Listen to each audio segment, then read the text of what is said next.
College, হাসপাতাল, tourist spot. বর্তমান সময়ে ভারতের কোথাও নারীরা সুরক্ষিত নয়। এটা কেন বলছি জানেন? কারণ গত এক সপ্তাহে ভারতে ছয়টি ধর্ষণের ঘটনা ঘটেছে। গত 25শে জুন দক্ষিণ কলকাতার একটি ল কলেজে একজন ছাত্রীকে কলেজের গার্ডরুমে নিয়ে গিয়ে গ্যাংরেপ করে তৃণমূলের প্রাক্তন ছাত্রনেতা মনোজিৎ মিশ্র, ওই কলেজের একজন প্রাক্তন ছাত্র এবং এক নিরাপত্তারক্ষী। সিসিটিভি ফুটেজ, এমনকি নির্যাতিতার শরীরে আঁচড়ের দাগ থাকা সত্ত্বেও কলেজ চুপ ছিল। আচ্ছা, একবার ভেবে দেখুন তো, আরজিকর ঘটনার মাত্র 10 মাসের মধ্যেই সেই কলকাতার বুকে আরও এক জঘন্যতম গণধর্ষণ কি করে ঘটতে পারে? এই ঘটনার দিনই অর্থাৎ 25শে জুন রাজস্থানের উদয়পুরে ফ্রান্স থেকে আসা এক মহিলা পর্যটককে পার্টির নামে রুমে ডেকে ধর্ষণ করা হয়।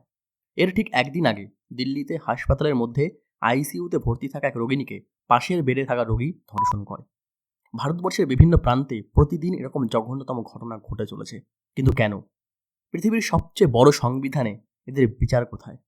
আপনি যদি একজন ছেলে হয়ে এই ভিডিওটি দেখেন, আপনার কাছে অনুরোধ, আমাদের কমেন্ট বক্সে নিজেকে একটি প্রমিস করুন, #SayNoToRape।